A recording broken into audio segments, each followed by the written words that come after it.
దేవుని నామానికి మహిమ ఘనత ప్రభావములు కలుగునుగాక.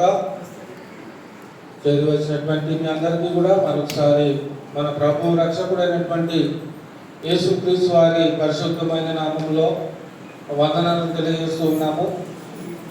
అలాగే మరి దినము దేవుడు మనకి అనుగ్రహించి మరొకసారి ఆయన సన్నిధిలో దేవుడు మనల్ని నిలువబెట్టి ఆయన నామానికి మహిమ ఘనత ప్రభావములు కలిగేటట్లుగా మనలను ఆయన సన్నిధిలో నిలువబెట్టిన విధానం బట్టి దేవునికి మరొకసారి కృతజ్ఞతాస్తుతులు తెలియజేస్తూ భక్తిభావంలోనికి మనం వెళ్తూ ఉన్నప్పుడు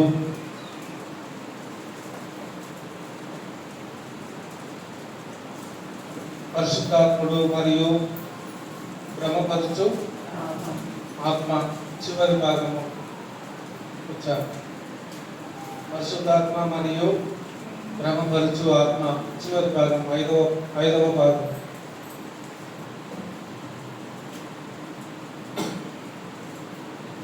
దేవుడు మరి ఈ బ్రహ్మపరచు ఆత్మను గురించినటువంటి విషయాలను ముందుగానే దేవుడు మరి అపోస్తలుల ద్వారా ప్రకటించాడు. ఒకసారి హెబ్రీ పత్రిక 1వ అధ్యాయము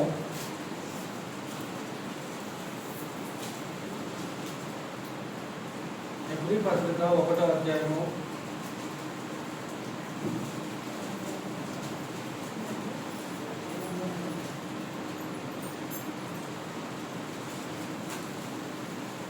1వ వచనము 2వ వచనము. పూర్వకాలమందు నానా సమయములలోనూ నానా విధములుగాను ప్రవక్తల ద్వారా మన పితరులతో మాట్లాడిన దేవుడు ఈ దినములందు కుమారుని ద్వారా మనతో మాట్లాడెను. ఆయన ఆ కుమారుని సమస్తమునకు వారసునిగా నియమించెను. ఆయన ద్వారా ప్రపంచములను నిర్మించాను. దేవుని ద్వారా తన కుమారుడైనటువంటి క్రీస్తునందు దేవుడు మరి అనాది కాలం నుండే ఇతరుల ద్వారా ప్రవక్తల ద్వారా తన యొక్క జ్ఞానాన్ని తెలియజేశాడు. ఒక విషయాన్ని దేవుడు మాటి మాటికి చెబుతూ ఉండడం వలన దాని అర్థం ఏమై ఉంటుంది? ఒక విషయాన్ని మనము మాటి మాటికి చెప్తా ఉంటాం అనుకోండి, ఒకే విషయం కానీ మరలా దాని గురించి మనం ప్రస్తావిస్తూ ఉంటాం, చెప్తా ఉంటాం. ఎందుకు చెప్తాం దాని గురించి?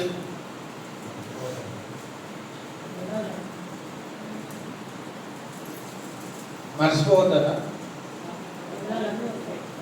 మర్చిపోవద్దని, ఇంకా గుర్తుండాలని, రెండు ఒకటే. అయితే దేవుడు చెప్పేటువంటి మాటలను మనము మర్చిపోకూడదు. ఆయన ముందే ఈ విషయాన్ని మనకి చెప్పాడు. ఇది అలర్ట్ అన్నట్టు, జాగ్రత్త సూచించేటువంటి విషయం. మనుషులు చెప్తే మనం నమ్మకపోయినా పర్లేదు, కానీ ఇక్కడ ఈ మాటలు దేవుడు చెప్తున్నాడు కాబట్టి జాగ్రత్తగా మనము దేవుడి యొక్క మాటల మీద మన యొక్క విశ్వాసాన్ని కలిగి ఉండాలనేటువంటి విషయాన్ని గమనిస్తూ ఉన్నాం.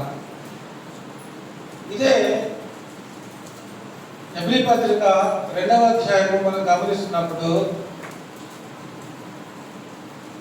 2వ వచనము, 3వ వచనము, 4వ వచనము మనం గమనిద్దాం. ఎందుకనగా దేవదూతల ద్వారా పలుకబడిన వాక్యము స్థిరపరచబడినందున ప్రతి అతిక్రమమును గమనించండి, ప్రతి అతిక్రమమును అవిధేయతయు న్యాయమైన ప్రతిఫలము పొంది ఉండగా ఇంత గొప్ప రక్షణను మనము నిర్లక్ష్యము చేసిన ఎడల ఎలాగ తప్పించుకుందాము? అట్టి రక్షణ ప్రభువు బోధించుట చేత ఆరంభమై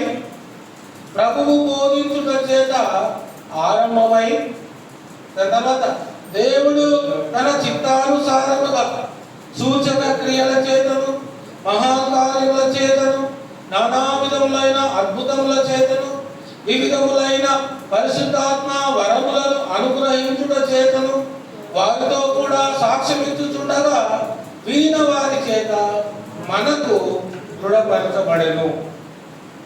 దేవుడు మనకు తెలియజేయాలనుకున్నటువంటి విషయాలు ఎవరి ద్వారా తెలియజేశాడు? తన కుమారుడైనటువంటి క్రీస్తు ద్వారా తెలియజేశాడు. తెలియజేయబడినటువంటి విషయాలు ఎవరి ద్వారా మన దాకా వచ్చాయంటే అపోస్తలుల ద్వారా వచ్చాయి. దేవుని సంకల్పము, అనాది సంకల్పము మొదట ఉంది. తన కుమారుడైనటువంటి క్రీస్తు ద్వారా ఆ రాజ్య సువార్త అనేది ప్రకటింపబడింది. ప్రకటింపబడినటువంటి ఆ రాజ్య సువార్త అపోస్తలుల ద్వారా ప్రపంచానికి చేరింది. అంటే ప్రపంచం నలుమూలలా ఆ విస్తరింపబడేటువంటి పరిస్థితి క్రీస్తుల ద్వారా, అపోస్తలుల ద్వారా మనం చూస్తాం. అయితే ఈ రక్షణ ఎవరి ద్వారా ప్రారంభమైంది అంటే ప్రభువు బోధించుట చేత ఆరంభమైంది. ఎవరు బోధించారు? ప్రభువు బోధించుట చేత ఆరంభమైంది. ఈ ఆరంభమైనటువంటి రక్షణ ఆయన వాక్యం ద్వారా, ఆయన సువార్త ద్వారా, ఆయన చిత్తానుసారముగా ఈ సువార్తను ఆయన దృఢపరుస్తూ ఉన్నాడు, బలపరుస్తూ ఉన్నాడు, స్థిరపరుస్తూ ఉన్నాడు. మన ఆత్మలను కాయటానికి, మన ఆత్మలను కాపాడుకోవడానికి, మన ఆత్మలను దేవుడు కాపాడుకోవడానికి, మళ్ళొకసారి చెప్తాను, మన ఆత్మలను దేవుడు కాపాడుకోవాలి అంటే మనము క్రీస్తు యొక్క రక్షణ సువార్తకు మనము అప్పగించుకుంటున్నప్పుడు దేవుడు మనల్ని ఏం చేస్తాడు అంటే తన బిడ్డలుగా స్వీకరించి తన ప్రజలుగా ఆయన మనలను చేర్చుకుంటాడు. ఎప్పుడైతే మనము ఆయన ప్రజలు అవుతామో, ఎప్పుడైతే మనము తన వారం అవుతామో, అప్పుడు ఆయన సంరక్షణలో మనము ఉంటాము. ఆయన సంరక్షణలో ఉన్నప్పుడు లోకం ఏం చేస్తుంది అంటే, బ్రహ్మపరచు ఆత్మ ఏం చేస్తుందంటే మనము తప్పింపు చేయడానికి ప్రయత్నం చేస్తాం. బ్రహ్మపరచు ఆత్మ, దేవుని ఆత్మ ఏం చేస్తుంది అంటే మనకు దేవుని వైపుకి నడిపించడానికి, ఒకవేళ మనం పాపంలో ఉంటే ఆ సువార్త ద్వారా విశ్వసించుట ద్వారా మానవలసి పొంది పాప క్షమాపణకు బాప్తిజం పొందుట ద్వారా రక్షింపబడిన వారమై ఆయన యొక్క సహవాసంలో చేర్చబడుతున్నప్పుడు ఆయన ఆత్మ ద్వారా నడిపింపబడుతున్నటువంటి వారిని ఈ బ్రహ్మపరచు ఆత్మ ఏం చేస్తుందంటే ఆటంకపరుస్తూ ఉంటుంది. బ్రహ్మపరచు ఆత్మ అంటే మరి అది ఎలా ఉంటుంది? బ్రహ్మపరచు ఆత్మ అంటే అది ఎలా ఉంటుంది? దేవుని ఆత్మ ఎలా ఉన్నది? మన భౌతికమైనటువంటి నేత్రాలకు దేవుని ఆత్మ దేవుని మన భౌతికమైనటువంటి నేత్రాలతో దేవుని మనము చూడలేము. కాబట్టి ఇక్కడ యేసుక్రీస్తు ప్రభువారు ఆ దేవుని చూచినట్లుగా, అందరూ ఆ దేవుని చూచినట్లుగా యేసుక్రీస్తు ప్రభువారు ఆ దేవుని యొక్క మహిమ, ఆయన తేజస్సు, ఆయన తత్వం యొక్క మూర్తిమంతమునై ఉండి మన మహాత్ముల మాట చేత సమస్తమును నిర్వహించుచు అంటాడు ఎబ్రీ పత్రికలో. దేవుని యొక్క చిత్తాన్ని నెరవేర్చడానికి కుమారుడు సిద్ధపడ్డాడు, క్రీస్తు ప్రభువారు. కాబట్టి క్రీస్తు ప్రభువారు దేవుని యొక్క చిత్తాన్ని సంపూర్ణంగా నెరవేర్చాడు కనుక ఆయన ద్వారా మనము మన యొక్క పాపాలను ఆయనను బట్టి, ఆయన ద్వారా మాత్రమే మన పాపాలను క్షమించుకునేటువంటి పరిస్థితి దేవుడు కల్పించాడు.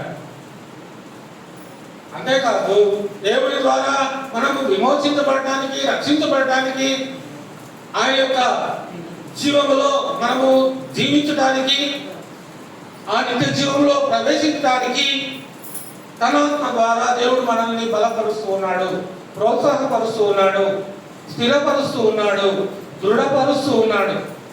ఇందాక మనం చదువుకున్నాం ఎబ్రీ పత్రిక 2వ అధ్యాయము 4వ వచనంలో వివిధములైన పరిశుద్ధాత్మ వరములను అనుగ్రహించుట చేతను వారితో కూడా సాక్ష్యం ఇచ్చుచుండగా వినిన వారి చేత మనకు దృఢపరచబడెను. పరిశుద్ధాత్మ వరములను అనుగ్రహించుట చేతను అపోస్తలుల ద్వారా సాక్ష్యం ఇచ్చుచుండగా, క్రీస్తు ద్వారా అపోస్తలులు దేవుని యొక్క వాక్యాన్ని విన్నారు, దేవుని రాజ్య సువార్తను విన్నారు. వినబడినటువంటి చెప్పబడినటువంటి వాక్యాన్ని వారు లోకానికి తెలియజేశారు, ప్రకటించారు. దృఢపరచబడినటువంటి వాక్యము, స్థిరపరచబడినటువంటి వాక్యము ఎవరైతే విశ్వసిస్తున్నారో, పరిశుద్ధాత్మ ద్వారా తెలియపరచబడుతున్నటువంటి ఆ సందేశాన్ని ఎవరైతే స్వీకరిస్తున్నారో వారిని దేవుడు తన బిడ్డలుగా స్వీకరించుకుంటూ ఉన్నాడు. యోహాను పత్రిక ఒకసారి మనం చూద్దామండి. మొదటి యోహాను పత్రిక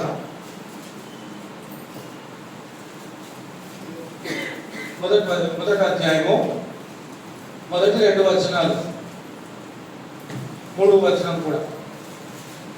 జీవవాక్యమును గూర్చినది ఆది నుండి ఏది ఉండనో మేమేది వింటిమో, కన్నులారా ఏది చూసిటిమో, ఏది నిదానించి కనుగొంటిమో, మా చేతులు దేనిని తాకి చూచెనో అది మీకు తెలియజేయుచున్నాము. ఆ జీవము ప్రత్యక్షమైనను తండ్రి యొద్ద ఉండి మాకు ప్రత్యక్షమైన ఆ నిత్య జీవమును మేము చూచి ఆ జీవమును గురించి సాక్ష్యం ఇచ్చుచు దానిని మీకు తెలియపరచుచున్నాము.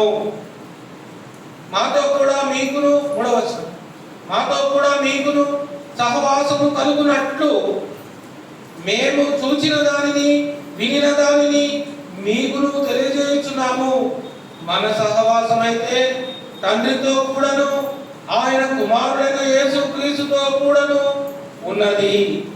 మన సంతోషము పరిపూర్ణమవుటకై మేము ఈ సంగతులను వ్రాయించున్నాం. అపోస్తలులు రాస్తున్నటువంటి మాట. క్రీస్తు యొక్క సహవాసంలో, తండ్రి యొక్క సహవాసంలో మనము నిలిచి ఉండడానికి, మనము ఆ సహవాసంలో మన యొక్క ఆత్మీయ జీవితంలో స్థిరపరచుకోవడానికి ఆ దేవాది దేవుడైనటువంటి జీవవాక్యమైనటువంటి నిత్య జీవముగా శరీరధారిగా ఈ లోకానికి వచ్చినటువంటి ఆ యేసుక్రీస్తు ద్వారా మనకి దేవుడు ఏం చేస్తున్నాడు అంటే, మరి మనలను పరిపూర్ణులుగా చేస్తాం. అంటే పాపంలో ఉన్నటువంటి మనలను పరిపూర్ణులుగా చేస్తా ఉన్నాడు, పరిశుద్ధులుగా చేస్తా ఉన్నాడు, నీతిమంతులుగా చేస్తా ఉన్నాడు. కాబట్టి ఇదంతా కూడా దేవుని యొక్క మహాకృపను బట్టి అపోస్తలుల ద్వారా మరి వారు అనుభవించినటువంటి ఆ అనుభవాన్ని తెలియపరచుకుంటూ ఉన్నారు. జీవవాక్యం అన్న కూర్చున్నది ఆది నుండి ఏది ఉండనో, జీవవాక్యం కూర్చున్నది ఆది నుండి ఏది ఉండనో అంటే ఆది అందు ఏముంది? ఆది అందు ఏముంది? మొదటి యోహాను సువార్త 1:1 వచనం ప్రకారంగా ఆది అందు వాక్యం ఉండెను, వాక్యము దేవునితో ఉండెను, వాక్యము దేవుడై ఉండెను. ఆ దేవుడై ఉన్నటువంటి ఆ జీవవాక్యమును కూర్చున్నటువంటి దానిని గురించి తెలియజేస్తూ ఉన్నాడు. అది ఈ లోకానికి శరీరాన్ని ధరించుకొని వచ్చాడు. ఆది నుండి ఉన్నటువంటి వాక్యము, జీవమై ఉన్నటువంటి వాక్యము శరీరాన్ని ధరించుకుని లోకానికి వచ్చాడు. ఆ జీవవాక్యమును మేము కన్నులారా చూసాము అని యోహాను తెలియజేస్తూ ఉన్నాడు. అంటే పరలోక నివాసము, పరలోక సంబంధమైనటువంటి నివాసి, పరలోకాన్ని కలుగజేసినటువంటి యజమానుడు ఈ లోకానికి శరీరధారిగా వచ్చాడు. పరలోకాన్ని కలుగజేసినటువంటి దేవుడు ఈ లోకానికి శరీరధారిగా వచ్చాడు. ఆ శరీరధారిగా వచ్చినటువంటి ఆ జీవవాక్యమును కూర్చున్నటువంటి ఆయనను వీరు తమ కనులారా చూశారు. అంటే ఆయన ఒక సామాన్యమైనటువంటి మనుషుడుగానే ఈ లోకంలో కనబడుతున్నాడు. కానీ ఆయన అంతరంగంలో ఉన్నటువంటి స్వరూపము, ఆయన బాహ్యంలో ఉన్నటువంటి ఆ స్వరూపాన్ని అపోస్తలులు మాత్రమే చూడగలిగారు, అపోస్తలులు మాత్రమే గుర్తుపట్టగలిగారు. అందుకే ఆయన పిలిచినప్పుడు వారు ఎంత బిజీగా పనుల్లో ఉన్నా కూడా అన్ని పనులు విడిచిపెట్టి వాళ్ళు క్రీస్తుని వెంబడించారు.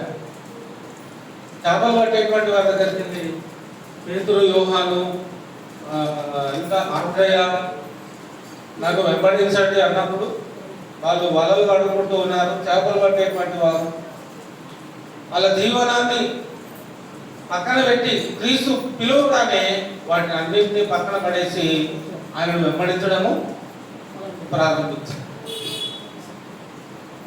ఎందుకు ఈ విషయాన్ని చెప్తున్నాను అంటే, ఆత్మ సంబంధమైనటువంటి ఆలోచన విధానము ఎవరికైతే ఈ లోకంలో ఉంటుందో, ఆత్మ సంబంధమైనటువంటి విధానంలో బట్టి దేవుని యొక్క చిత్తానికి నేను లోబడాలి అనేటువంటి ఆ తలంపు, అవగాహన ఎవరికైతే ఉంటుందో వారు భ్రమపరిచేటువంటి ఆత్మకి బానిసలు కాలేరు.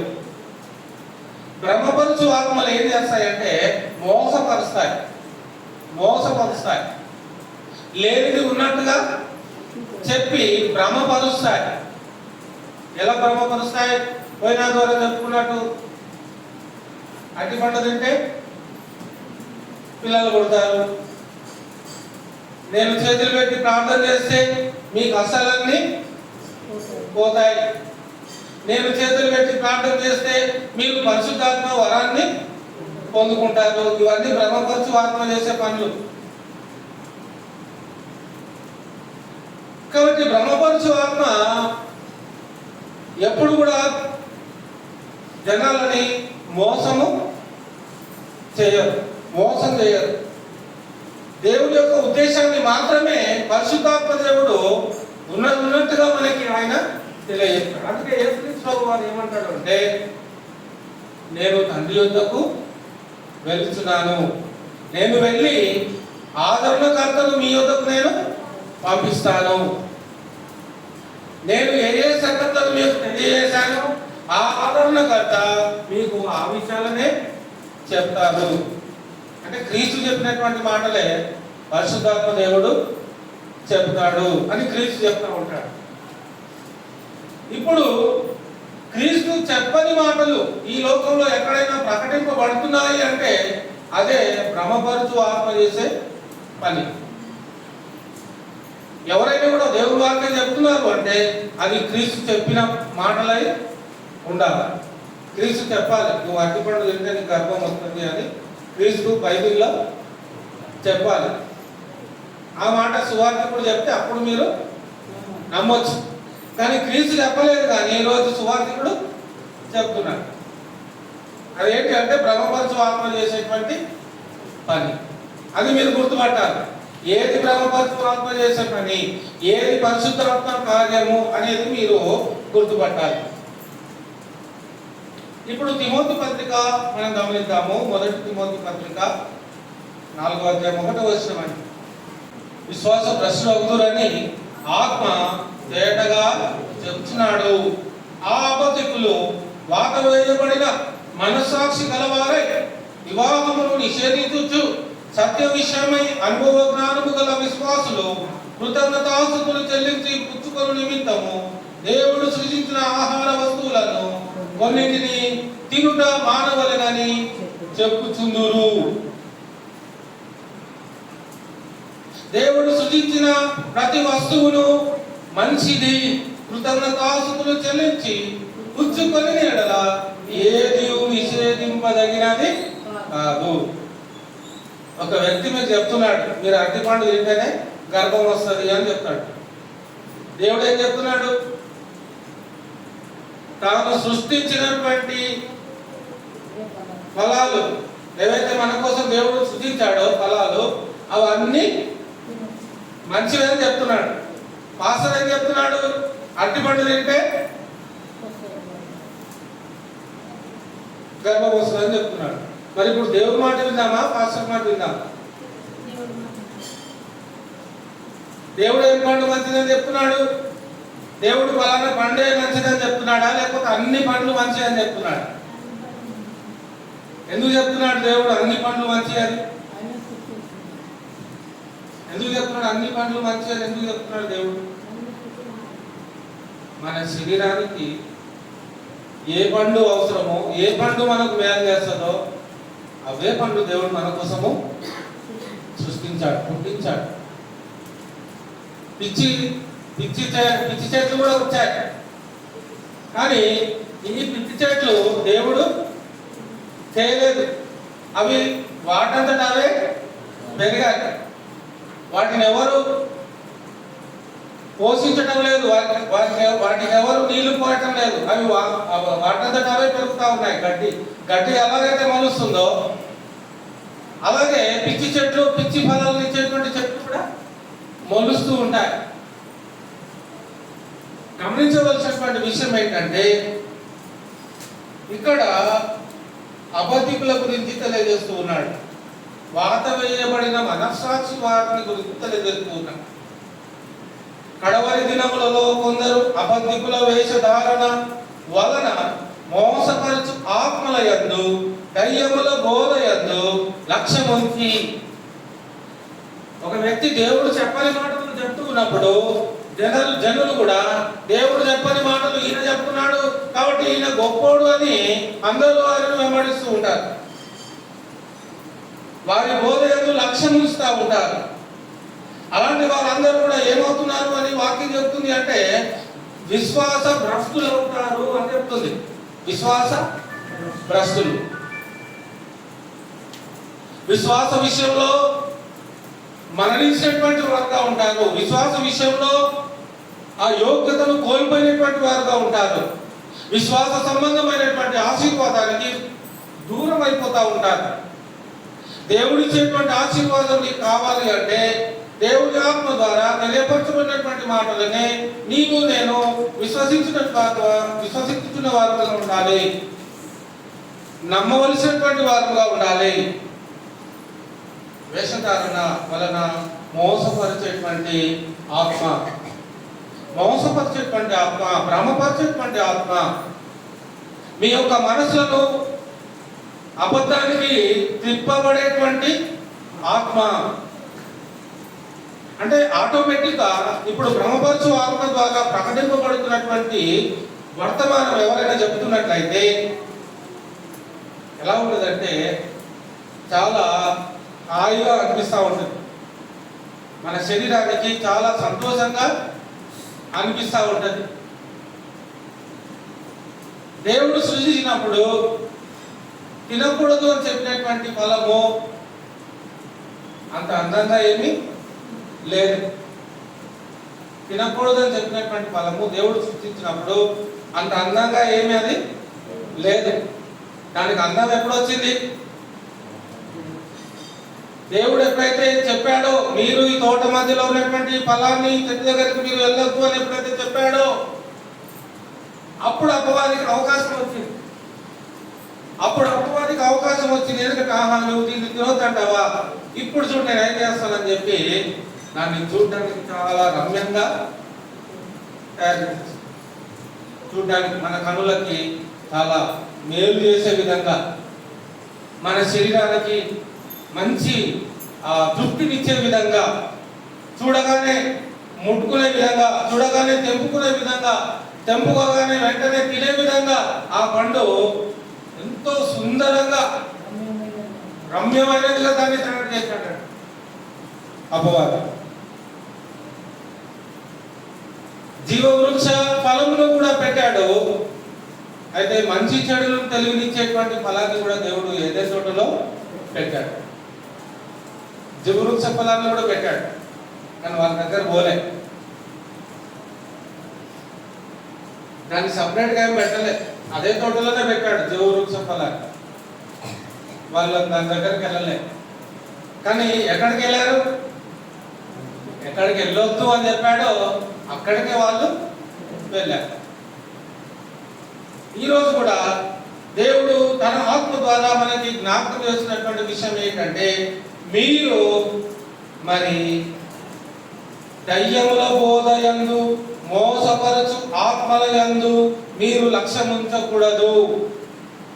దయ్యముల బోధ ఎలా ఉంటది అంటే దేవుడు చెప్పినట్లుగానే ఉంటది, కానీ బైబిల్ తెచ్చినప్పుడు అది వాక్యానికి విరుద్ధంగా ఉంటది.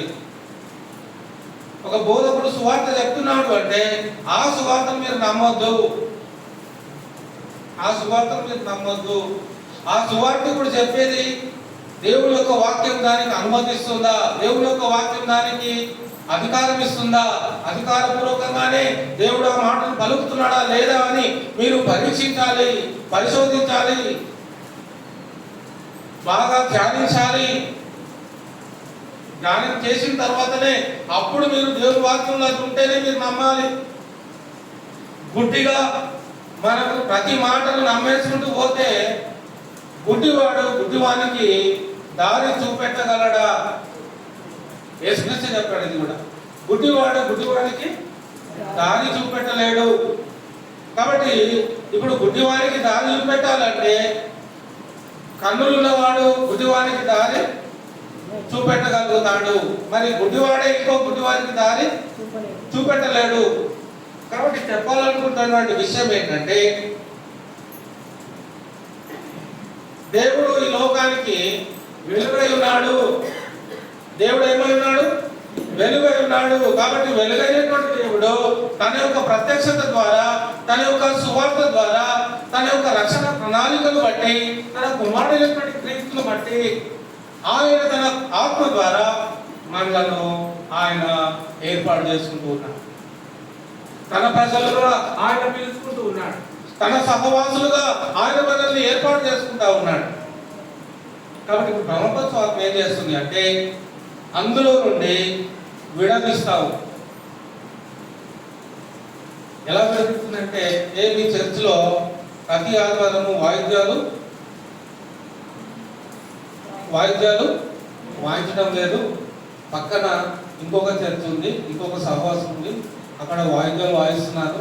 ఈ వాయిద్యాలు వాయించని ఈ చర్చిలో కంటే ఆ వాయిద్యాలు వాయించే ఆ చర్చిలోనే నాకు బాగా తృప్తిగా ఉంది, అక్కడే నాకు చాలా సంతోషంగా ఉంది, కాబట్టి నేను అక్కడికి వెళ్ళిపోతానని వెళ్ళిపోతాను. మరికొంతమంది మీ సంఘంలో చప్పట్లు కొడతారు, మా సంఘంలో చప్పట్లు కొడతారు, కాబట్టి ఇక్కడ అంత ఉజ్జీవం లేదు. ఆ చర్చిలో బాగా చప్పట్లు కొడతా ఉన్నారు, ఆ చర్చిలో బాగా వాయిద్యాలు వాయిస్తూ ఉన్నారు, కాబట్టి ఇక్కడ కంటే అక్కడనే ఉద్యోగం ఎక్కువ ఉంది అని కొంతమంది వెళ్ళిపోతారు. మరికొంతమంది ఇక్కడ సువార్తికుడు ఎప్పుడు బాధ కలిగించే మాటలే మాట్లాడుతూ ఉంటారు, అక్కడ మన సువార్తికుడు అయితే ఎప్పుడు మమ్మల్ని ఆకాశంలో ఎత్తుతూ ఉంటాడు, మమ్మల్ని పొగుడుతూ ఉంటాడు, మమ్మల్ని ఆశీర్వదిస్తూ ఉంటాడు. ఒక నెల రోజుల్లో మాకు బిల్డింగ్ వచ్చేస్తుంది అంటాడు, ఒక సంవత్సరంలో మాకు ఆస్తుపాస్తులు వచ్చేస్తాయి అంటాడు, మా అవసరాలు అక్కర్లన్నీ కూడా ఒక వారం రోజుల్లో తీర్చేస్తానంటాడు. కాబట్టి ఈ పాస్టర్ కంటే ఆ పాస్టర్ దగ్గరనే నాకు ఏముంది, లాభం ఉంది, కాబట్టి నేను అక్కడికి వెళ్ళిపోతానంట. కొంతమంది అలా ఉంటారు. మరికొంతమంది ఈ సంఘంలో భాషలు మాట్లాడరు కాబట్టి మరొక సంఘంలో భాషలు విస్తారంగా మాట్లాడుతూ ఉంటారు, కాబట్టి నేను భాష మాట్లాడే సంఘంలోనే వెళ్తాను అని వెళ్ళిపోతూ ఉంటారు. మరికొంతమంది మీ సంఘంలో అద్భుతాలు ఆశ్చర్యకార్యాలు లేవంటారు, జరగవు. ఆ సంఘంలో అద్భుతాలు ఆశ్చర్యకార్యాలు జరుగుతూ ఉన్నాయి, కాబట్టి మేము ఆ సంఘానికి వెళ్ళిపోతాం. ఇది చివరి భాగం కాబట్టి చెప్పాల్సి వస్తుంది ఈ పాయింట్, ఇంకా మళ్ళీ ఇది రాదు. అంటే సంఘం చీలిపోవడానికి కారణం ఏంటంటే ఈ కారణాలు చూపిస్తూ ఉంటారు. సంఘంలో ఇవి జరగటం లేదు కాబట్టి మేము వేరే సహవాసానికి వెళ్ళిపోతా ఉన్నాం. కొంతమంది మనసులో ఉంచుకుంటారు కానీ బయటికి చెప్పరు. కొంతమంది ఎప్పటికైనా కూడా అది బయట ఏదో ఒక రోజు బయటపడతారు. ఈరోజు మనం దాచిపెట్టుకున్నా ఏదో ఒక రోజు అది బయట పడతారు. చెప్పాలనుకున్న విషయం ఏంటంటే కడవరి దినములలో కొందరు అబద్ధికుల వేషధారణ వలన మోసపరచు ఆత్మలయందు దయ్యముల బోధయందు లక్ష్యముంచి దయ్యముల బోధ ఎలా ఉన్నది? దయ్యముల బోధ ఎలా ఉంటుంది? లోకానికి నచ్చినట్లుగా ఉంటది, లోకంలో ఉన్నటువంటి మనుషులకి నచ్చినట్లుగా ఉంటది, తృప్తిగా ఉంటది, సంతోషాన్ని కలిగించేదిగా ఉంటది. కానీ ఆత్మీయంగా దాన్ని చూసినప్పుడు భ్రమపరిచేదిగా ఉంటది, మోసపరిచేదిగా ఉంటది, నష్టపరిచేదిగా ఉంటది, దేవుడి యొక్క సహవాసంలో నుండి వేరు చేసేటువంటిదిగా ఉంటది. ప్రత్యేకింపబడినటువంటి జనాంగముని దేవుడు పిలుస్తున్నప్పుడు ఆ ప్రత్యేకింపబడినటువంటి జనాంగము ఎలా ఉండాలి, ఎలా జీవించాలి, ఎలా అనుకోగలిగి ఉండాలి, ఎలా శాంతిగా ఉండాలి, ఎలా సమాధానంగా ఉండాలి, ఎలా నెమ్మదిగా ఉండాలి అనే విషయం అన్ని కూడా పరిశుద్ధాత్మ దేవుడు మనకి తేటపరుస్తా ఉన్నాడు. సంఘంలో ఎక్కడైతే సంఘంలో అల్లరి ఉంటుందో, ఎక్కడైతే సంఘంలో చప్పట్లు కొడుతూ దేవుని స్తుతిస్తూ ఉంటారో, ఎక్కడైతే వాక్యాలు వాయిస్తూ దేవుని స్తుతిస్తూ ఉంటారో అక్కడ ఏమవుతుంది? చప్పట్లు కొట్టడం ద్వారా ఏమవుతుంది? వాక్యాలు వాయించడం ద్వారా ఏమవుతుంది? చప్పట్లు కొట్టడం ద్వారా ఏమవుతుంది?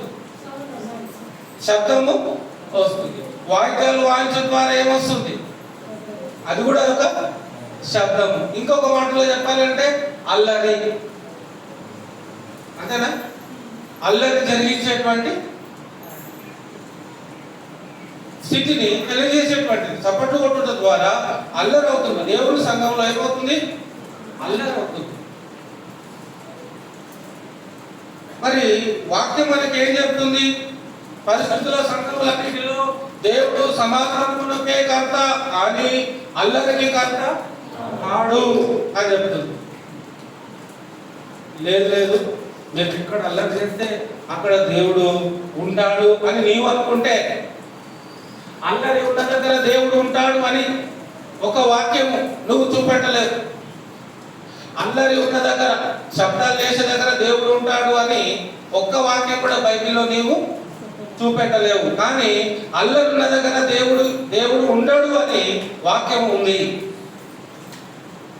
అల్లరి ఉన్న దగ్గర దేవుడు ఉండడు అని దేవుని వాక్యం ఉంది. ఎక్కడ ఉంది? 1 కొరింథీ పత్రిక 14:33 అలాగే పరిశుద్ధుల సంఘములన్నిటిలో దేవుడు సమాధానమునకే కర్త కానీ అల్లరికి కర్త కాడు. అల్లరికి కర్త కాడు. నువ్వు అల్లరి చేస్తున్నావు అంటే ఆయన పరిశుద్ధాత్మ దేవుడు అక్కడ నివాసము చేయడు. అంతేనండి. నేనేమైనా కల్పిస్తున్నాను? దేవుడు సమాధానానికే కర్త కానీ అల్లరికి కర్త. నువ్వు అల్లరి చేస్తూ దేవుని స్తుతిస్తాను అనుకుంటే ఓకే, కానీ దేవుని ఆత్మ అక్కడ ఉండదు. దేవుని ఆత్మ లేని చోట నీవెంత అల్లరి చేసినా కూడా ఏమైనా ప్రయోజనం ఉంటుందా? అసలు నువ్వు ప్రార్థన చేసే దేని కోసము? నువ్వు ప్రార్థన ఎవరికి చేస్తున్నావు? నువ్వు ప్రార్థన దేనికోసం చేస్తున్నావు? ఎందుకు చేస్తున్నావు? దేవుడి కోసమే కదా నువ్వు ప్రార్థన చేసేది. అలాంటి దేవుడే నువ్వు చేసేటువంటి ప్రార్థన వినకుండా లేకుండా వెళ్ళిపోతే ఇంకా నీ ప్రార్థన ఎవరి కోసం చేస్తున్నాడు? ఎవరి కోసం చేస్తున్నాడు? ఒక వ్యక్తిని మనం కలవడానికి వెళ్తున్నప్పుడు ఆ వ్యక్తి కలిసిన తర్వాత మనము మన యొక్క ప్రాబ్లమ్స్ అన్నీ కూడా చెప్తూ ఉంటాం. ఆ వ్యక్తి వెళ్ళిపోయిన తర్వాత ఆ వ్యక్తి అక్కడ లేనప్పుడు మనం ఎంత చెప్పినా కూడా వేస్ట్. మనం చెప్పేటువంటి మన ప్రాబ్లమ్స్ చెప్పాలి, మన ప్రాబ్లమ్స్ ఆయన వినాలి అంటే ఆయన అక్కడ ఉన్నాడా లేదా అనేది కూడా ఆలోచించుకొని మాట్లాడాలి. అంతే కదా. ఇప్పుడు మనం దేవుణ్ణి స్తుతిస్తున్నాము, ఘనపరుస్తున్నాము అంటే అక్కడ ఆయన నివాసం ఉండాలి, అక్కడ ఆయన ఉండాలి. ఆయన ఉండాలంటే నువ్వు ఎలా చేయాలి? అల్లరి కలగకుండా చేయాలి. అల్లరి చేయకుండా దేవుడు చెప్పినటువంటి క్రమంలోనే నీవు ఆయనను ఆరాధన, నీవు ఆయనకు కృతజ్ఞతాస్తుతులు చెల్లించాలి, నీవు ఆయనను కీర్తించాలి, నీవు ఆయనను ఘనపరచాలి, నీవు ఆయనను ఆరాధించాలి. దేవుడు ఆత్మ కనుక ఆయన ఆరాధించువారు ఆత్మతోను సత్యంతోను చప్పట్లతోనూ వాయిద్యాలతోనూ అని చెప్పలే ఎక్కడ. మళ్ళీ చెప్తున్నా, యోహాను సువార్త 4:24 దేవుడు ఆత్మ కనుక ఆయన ఆరాధించువారు ఆత్మతోనూ సత్యముతోనూ ఆరాధించాలని చెప్పాడు. కానీ చప్పట్లతో వాయిద్యాలతో అల్లర్లతో ఆయన ఆరాధించాలని ఎక్కడ బైబిల్లో చెప్పలే. మీరు అనొచ్చు, చప్పట్లతో స్తుతించాలని ఉంది కదా అండి, బైబిల్లో అని అనొచ్చు. పాత నిబంధనలో ఉంది, కొత్త నిబంధనలో లేదు. పాత నిబంధనలో ఉంది, చప్పట్లతో ఆయనను స్తుతించాలని, వాయిద్యాలతో ఆయనను స్తుతించాలని పాత నిబంధనలో ఉంది. కానీ కొత్త నిబంధనలో యేసుక్రీస్తు కానీ అపోస్తలులు కానీ సంఘంలో ఎవ్వరు కూడా చప్పట్లు కొట్టినట్టు కానీ, వాయిద్యాలు వాయించి ఆయనను ఆరాధించినట్టు కానీ, అల్లరి చేస్తూ ఆయనను ఆరాధించినట్టు కానీ ఒక్క వచనం ఆధారం కూడా బైబిల్ కొత్త నిబంధనలో లేదు. మరి అన్ని ఎలా వచ్చాయో, చప్పట్లతో ఆరాధన, వాయిద్యాలతో ఆరాధన, అల్లర్లతో ఆరాధన, గంతులు వేసుకుంటూ ఆరాధన, భాషలు మాట్లాడుకుంటూ ఆరాధన, ఇవన్నీ ఎలా వచ్చాయంటే భ్రమపరచు ఆత్మ వలన వచ్చాయి. భ్రమపరచు ఆత్మ ఎంతకు తెగిస్తుంది అంటే నువ్వు దేవునిలోనే ఉన్నట్టు అనిపిస్తుంది, కానీ నువ్వు భ్రమపరచు ఆత్మ ద్వారా ఉన్నావు అనేటువంటి సంగతిని వాక్యం మనకి జ్ఞాపకం చేస్తుంది. ఎందుకంటే భ్రమపరచు ఆత్మ చేసే పని ఏంటంటే అల్లరి చేస్తుంది. ఏం చేస్తుంది? అల్లరి చేస్తుంది. ఎక్కడైతే అల్లరి ఉంటుందో అక్కడ పరిశుద్ధాత్మ దేవుడు ఉండడు. పరిశుద్ధాత్మ దేవుడు ఉండాలి అంటే నీవు సమాధానంగా ఉండాలి. నువ్వు నోరు మూసుకొని ఆయన సంగతి, నోరు మూసుకొని అంటే అల్లరి చేయకుండా ఉండాలని. అహరోను పిల్లలు, అహరోను కుమారులు ఏం చేశారు? అహరోను కుమారులు యెహోవా ఆజ్ఞాపింపని వేరొక అగ్నిని తీసుకొచ్చి బలి ఇవ్వటానికి రెడీ అయిపోయారు. వేరొక అగ్నిని, దేవుడు చెప్పని, దేవుడు అనుమతించని అగ్నిని తెచ్చారు. వాళ్ళ తండ్రి గారు అహరోను గారు యాజకత్వం చేసేటువంటి దినాలలో అహరోను కొంచెం బ్రేక్ అయినప్పుడు, అది చేయలేనప్పుడు తన పిల్లలు ఏం చేశారు అంటే దేవుని ప్రమేయం లేకుండా, దేవుని పర్మిషన్ లేకుండా సొంత జ్ఞానాన్ని, సొంత ఆలోచనని దేవుడి యొక్క బలి ఇవ్వటానికి వారు ముందుకు వచ్చారు. దేవుడు ఆజ్ఞాపింపని వేరొక అగ్నిని వారు దహన బలి అర్పించడానికి వారు సిద్ధపడి వారు ముందుకు వచ్చారు. ఆ బలి అర్పింపక ముందే పరలోకం నుండి అగ్ని వచ్చింది. వీళ్ళు ఆ దహన బలి అర్పింపక ముందే, అది ముట్టించక ముందే దానికంటే ఫాస్ట్ గా పరలోకం నుంచి అగ్ని వచ్చింది. ఇది దగ్గరనా? సీలింగ్ దగ్గర. ఏది దగ్గర? మనకి ఈ వేలుకి ఈ వేలు దగ్గర ఉందా, లేకపోతే సీలింగ్ దగ్గర ఉందా? ఈ వేలు దగ్గర. అహరోను కుమారులు దగ్గర ఉన్నారు బలి ఇవ్వడానికి. వీళ్ళు బలి ఇవ్వడానికి వచ్చిన రాకముందే ఆకాశం నుండి వచ్చింది అగ్ని. వచ్చి ఏం చేసింది? అహరోను కుమారులను దహించేసింది. అహరోను కుమారులను దహించేసింది. ఎందుకు ఈ విషయాన్ని చెప్తున్నారు అంటే దేవుడి ఆత్మకు విరోధమైనటువంటి కార్యము ఎవ్వరు చేసినా కూడా దేవుడు వారిని కఠినంగా శిక్షిస్తాడు. అపోస్తుల కార్యం 5వ అధ్యాయంలో కూడా ఒక జోడి కనబడతా ఉన్నారు మనకి. అననీయ సఫీరా ఇద్దరు కూడా భార్యాభర్తలండి. సంఘం ప్రారంభమైనప్పుడు వారు అందరూ కూడా, జనాలందరూ కూడా తమ స్థిరాస్తులను, స్థిరాస్తులను అన్నింటినీ కూడా అమ్మి అపోస్తుల యొక్క పాదముల యొక్క తెచ్చి పెడుతున్నటువంటి సందర్భంలో వీళ్ళకు కూడా ఒక ప్రేరణ కలిగింది. మేమును కొంత భాగాన్ని అపోస్తుల పాదములతో పెట్టాలని అనుకున్నారు. మాకున్నటువంటి దానిని అమ్మి అపోస్తుల పాదములతో మేము కూడా పెట్టమని అనుకున్నారు. వాళ్ళు అమ్మారు, కానీ కొంత సొమ్మును దాచుకొని కొంత సొమ్మును మరి అపోస్తుల దగ్గరికి వాళ్ళు తీసుకొని వచ్చారు. 5వ అధ్యాయంలో ఉంటుంది అపోస్తుల 5వ అధ్యాయంలో. ఒకసారి చూద్దామండి, అలా చూసుకొని అలా వెళ్ళిపోదాము. అపోస్తుల 5వ అధ్యాయము 5వ అధ్యాయం. అననీయాలో ఒక మనుషుడు తన భార్య సఫీరాతో ఏకమై పొలమమ్మాను. భార్య ఎరుగనే వాడు దాని వేలలో కొంత దాచుకొని కొంత తెచ్చి అపోస్తుల పాదములతో పెట్టాను. అప్పుడు పేతురు వాడుతున్నాడు, అననీయ, నీ భూమి వెలలో కొంత దాచుకొని పరిశుద్ధాత్మను మోసపుచ్చుటకు సాతాను ఎందుకు నీ హృదయమును ప్రేరేపించను? అననీయ సఫీరాలు మొదట ఏమనుకున్నారు? మాకు కలిగిన దానిని అమ్మి దేవునికి మేము ఇవ్వాలని అనుకున్నారు. కానీ అమ్మిన తర్వాత ఏమైంది? అమ్మక ముందు వరకు వారు పరిశుద్ధాత్మను సంతోషపెట్టే విధంగానే ఉన్నారు. అమ్మిన తర్వాత ఎప్పుడైతే డబ్బు వాళ్ళ చేతికి వచ్చిందో అప్పుడు వాళ్ళు ఏం చేస్తున్నారు అంటే వారు కలిగినటువంటి ఆ పరిశుద్ధాత్మను మోసపరుస్తా ఉన్నారు.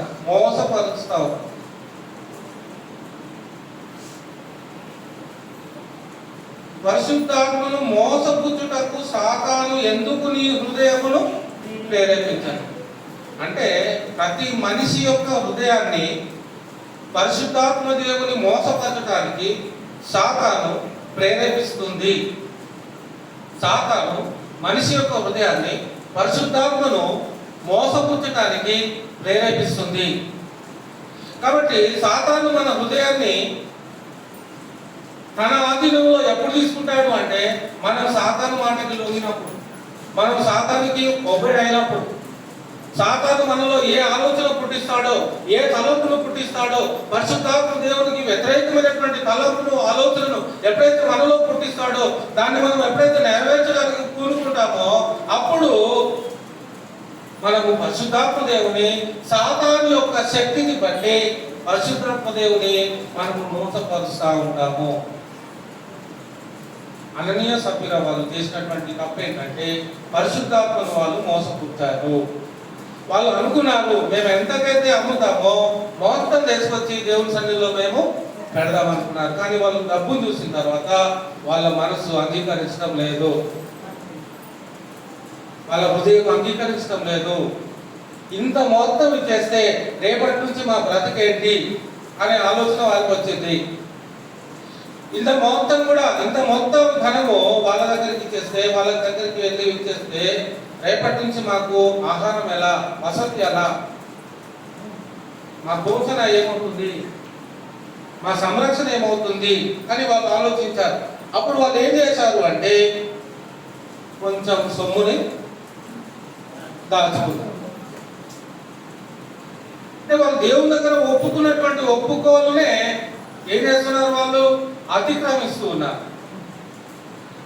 వాళ్ళు మొదటనే ఇదిగో ప్రభువా మేము అమ్ముతున్నాము, కొంత దాచుకొని కొంత మీకోసం ఇస్తామయ్యా అని దేవుని దగ్గర ఒప్పుకుంటే అది వేరే ఉంటుంది. ఫస్ట్ ఏమనుకున్నారు? ఎంతైతే వస్తుందో మొత్తం మేము అపోస్తుల పాదములతోనే పెడతామని ఒప్పుకున్నారు. అనుకున్న తర్వాత వచ్చిన తర్వాత దేవుని దగ్గర ఒప్పుకున్న ఒప్పుకోలనే పక్కన పెట్టించారు. అందుకే మోసపుచ్చారు అనేటువంటి మాట రాస్తా ఉన్నారు. పరిశుద్ధాత్మను మోసపుచ్చారు. సాతాను ప్రేరేపించింది. సాతాను పరిశుద్ధాత్మను మోసపుచ్చే విధంగా ప్రేరేపించింది. ఈ రోజు కూడా అబద్ధ బోధకుల ద్వారా, అబద్ధ ప్రవక్తల ద్వారా, అబద్ధ సువార్తికుల ద్వారా పరిశుద్ధాత్మ దేవుణ్ణి అపవాది యొక్క ప్రేరణను బట్టి మనము పరిశుద్ధాత్మ దేవుని మోసపుచ్చేటువంటి అవకాశము ఉంది. పరిశుద్ధాత్మ దేవుని మనము మోసపరచకూడదు. ఆయన చెప్పేటువంటి మాటకు మనము విధేయత పెట్టే వారంగా ఉండాలి. కాబట్టి పరిశుద్ధాత్మ దేవుడు మనకు మేలు చేయాలనేటువంటి ఆలోచన ఆయనకు ఉంటుంది, కానీ మనల్ని నాశనం చేయాలి, మనల్ని నష్టపరచాలి అనేటువంటి ఆలోచన పరిశుద్ధాత్మ దేవుని ఉద్దేశము కాదు. భ్రమపరచు ఆత్మ చేసేటువంటి పని, మోసం చేసేటువంటి ఆత్మ చేసేటువంటి పని ఏమిటి అని మనం చూస్తున్నప్పుడు వాత వేయబడిన మనస్సాక్షి గలవారై, వాళ్ళ హృదయంలో ఒక వాత వేయబడినటువంటి మనస్సాక్షి. మీకు దెబ్బలు తాకాయని ఎప్పుడైనా? చిన్నప్పటి నుంచి దెబ్బలు తాకాయ ఎక్కడన్నా? శరీరం భాగంలో కొన్ని మచ్చలు ఉన్నాయా? చిన్నప్పుడు కలిగిన మచ్చలు ఉన్నాయి కదా. ఆ మచ్చ చూసినప్పుడల్లా ఆ సిచ్యువేషన్ గుర్తొస్తూ ఉంటుంది మనకి. అదే చిన్నప్పుడు ఆ సమయంలో నాకు దెబ్బ తగిలింది, అది ఎలా తగిలింది అనేది గుర్తొస్తూ ఉంటుంది. ఆ వాత చూసినప్పుడల్లా గుర్తొస్తూ ఉంటుంది. ఆ వాత లేకపోతే గుర్తు రాదు. నాకు కూడా ఉంది వాత. అయితే ఈ వాత వేయబడిన మనస్సాక్షి అని ఎందుకు చెప్తున్నాడు అంటే, పరిశుద్ధాత్మను దుఃఖపరిచేటువంటి విషయంలో, దేవుని ఆత్మను అతిక్రమించేటువంటి విషయంలో వాత వేయబడినటువంటి మనస్సాక్షి కలిగిన వారముగా మనం ఉండదు అని చెప్తున్నాడు. అంటే ఒక ముద్రగా మనము అపవాది చేత ముద్రింపబడినటువంటి వారముగా మనం జీవించక, దేవుని ఆత్మ చేత ముద్రింపబడినటువంటి వారముగా మనం జీవించాలని కోరుతా ఉన్నాడు దేవుడు. పరిశుద్ధాత్మ దేవుడు మనల్ని ఏం చేసుకుంటున్నాడు అంటే, తన వాక్యం ద్వారా, తన కుమారుని ద్వారా, తన ఆత్మ ద్వారా మనలను ఆయన ముద్రించుకున్నాడు. తన వారుగా ముద్రించుకున్నాడు, తన ప్రజలుగా ముద్రించుకున్నాడు, తన చిత్తాన్ని నెరవేర్చేటువంటి వారుగా ఆయన మనల్ని ముద్రించుకున్నాడు. మరి ముద్రించుకున్న తర్వాత మనము ఆయన చిత్తాన్ని నెరవేర్చకుండా భ్రమపరచు ఆత్మ చేసేటువంటి ఆ ప్రేరణను మనము వెంబడించినట్లయితే మనము ఈరోజు ఆ పరిశుద్ధాత్మ దేవుని మోసపుచ్చిన వారు అవుతాం.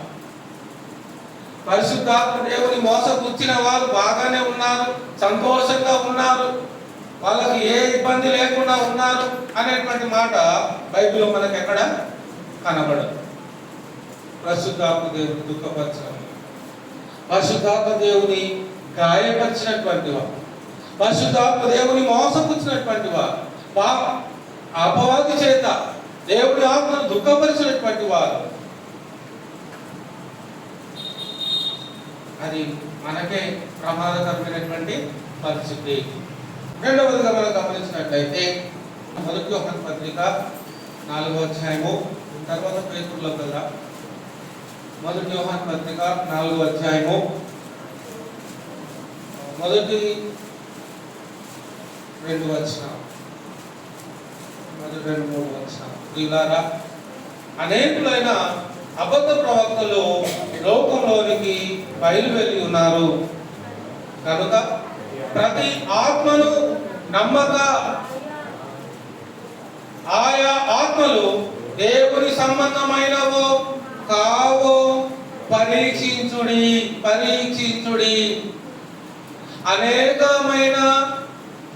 అనేకులైన అబద్ధ ప్రవక్తలు లోకంలోనికి బయలు వెళ్ళి ఉన్నారు గనుక ప్రతి ఆత్మను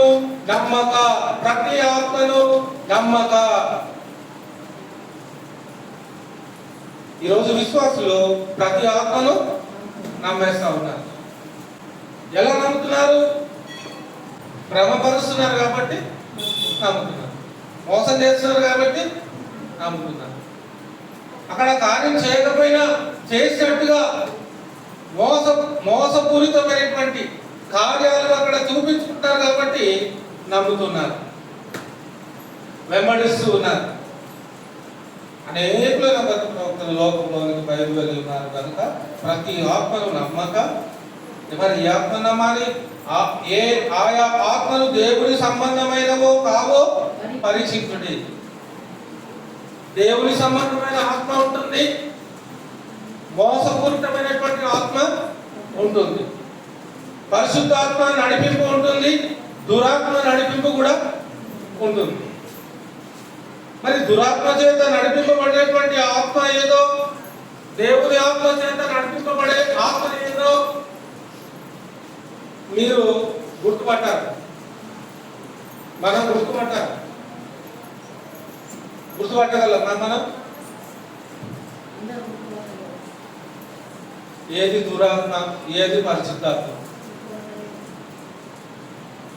ఏమండి, గుర్తుపట్టగలమా? ఏది దురాత్మ, ఏది పరిశుద్ధాత్మ?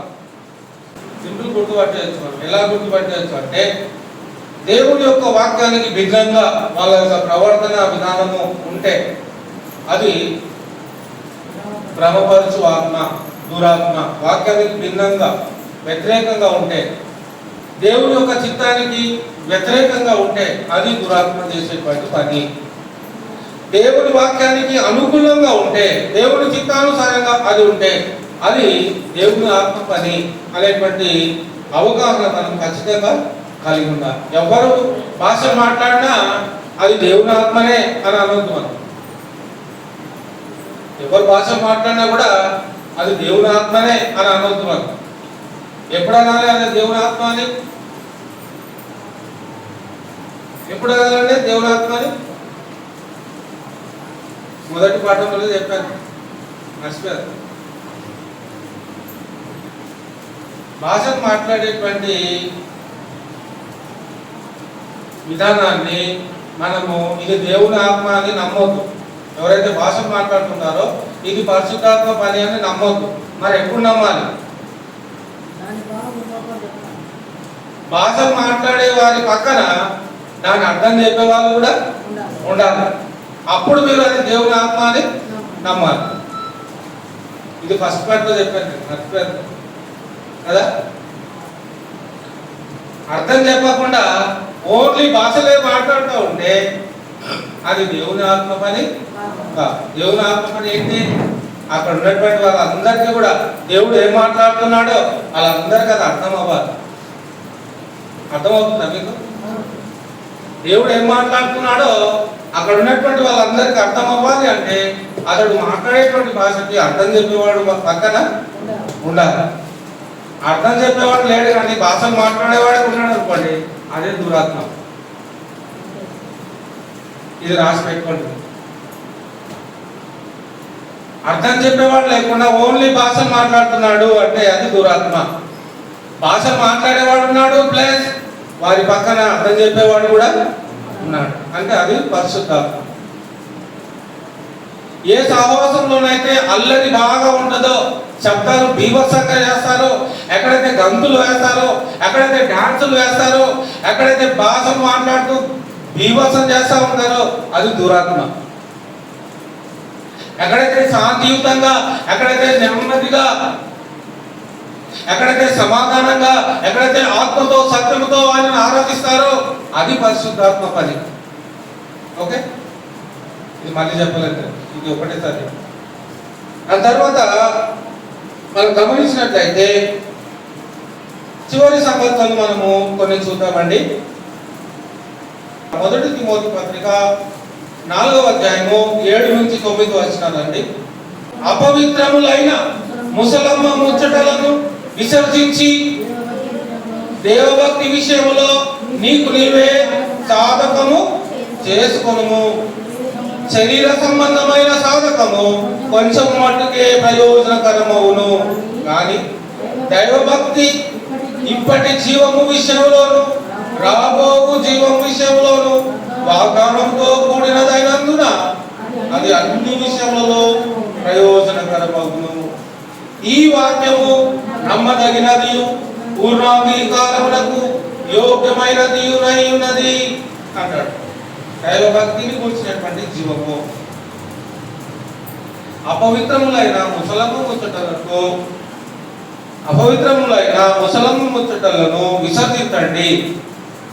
విసర్జించండి. పనికిరానిటువంటి మాటలను మీరు ఏం చేయాలి? విసర్జించండి. పనికొచ్చే మాటలను మీరు స్వీకరించండి. శరీర సంబంధమైనటువంటి సాధకము కొంచెం మట్టుకే, కానీ ఆత్మ సంబంధమైనటువంటి సాధకము ఎప్పటికీ ఉండేటువంటిది, అది శాశ్వత కాలం ఉండేటువంటిది. కాబట్టి శాశ్వత కాలం ఉండేటువంటి దానికోసం మనము ప్రయాసపడాలి. కొంతకాలం నుండి అందులో మాయమైపోయే లోకం కోసం మనం ప్రయాసపడాల్సిన అవసరం లేదు అని చెప్తా ఉన్నాడు.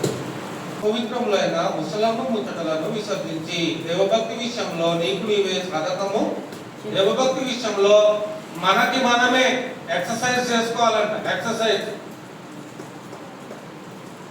ఎక్సర్సైజ్ అంటే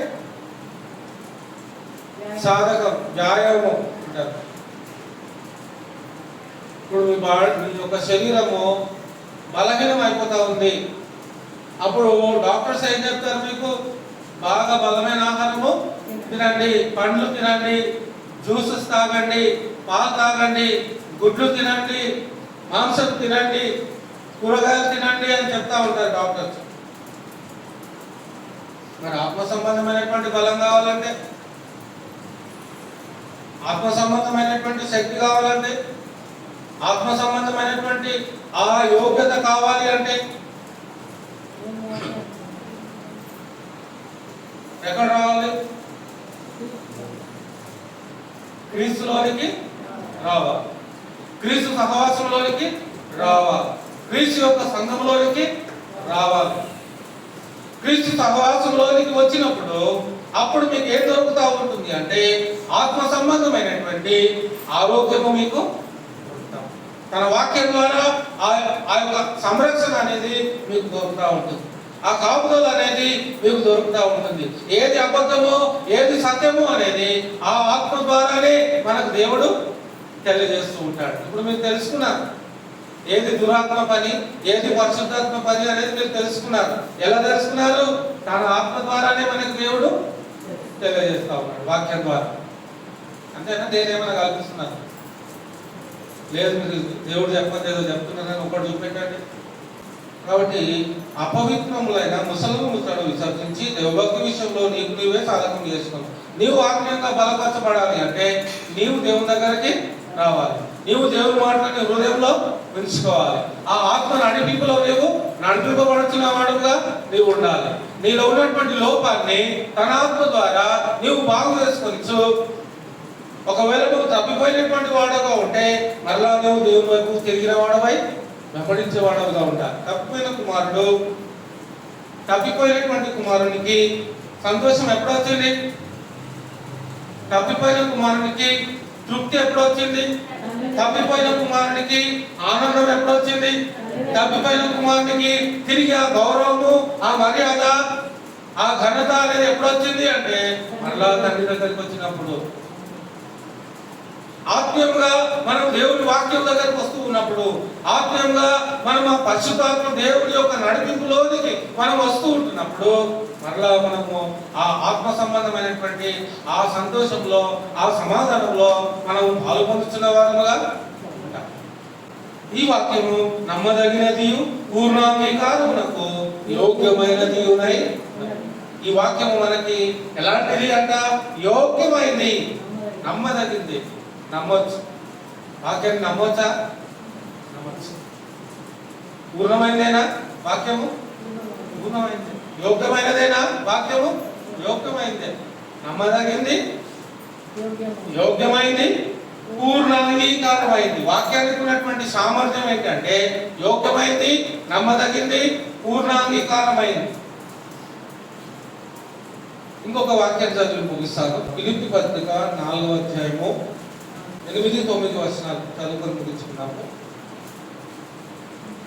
మెట్టుకు సహోదరులారా, ఏ యోగ్యత అయినను మెప్పైనను ఉండిన యెడల ఏవి సత్యమైనవో, ఏవి మాన్యమైనవో, ఏవి న్యాయమైనవో, ఏవి పవిత్రమైనవో, ఏవి రమ్యమైనవో, ఏవి ఖ్యాతి గలవో వాటి మీద ధ్యానం ఉంచుకొనుడి.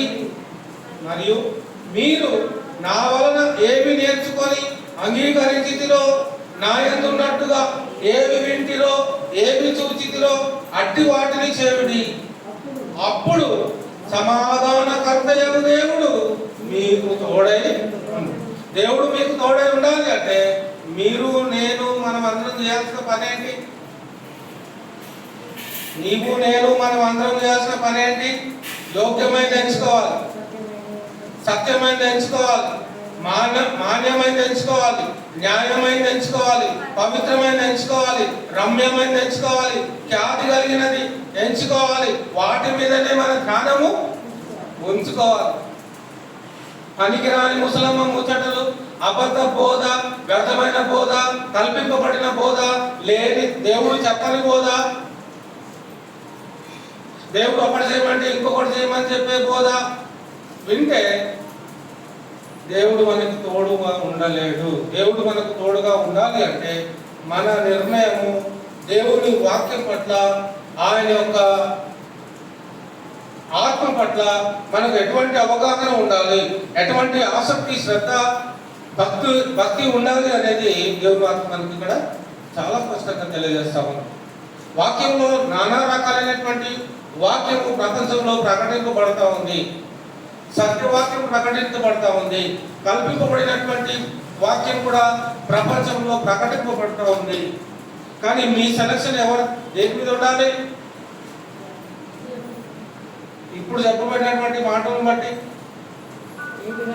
యోగ్యమైన వాటి మీద ఉండాలి మీ తలంపు, మీ ఆశ. యోగ్యమైంది,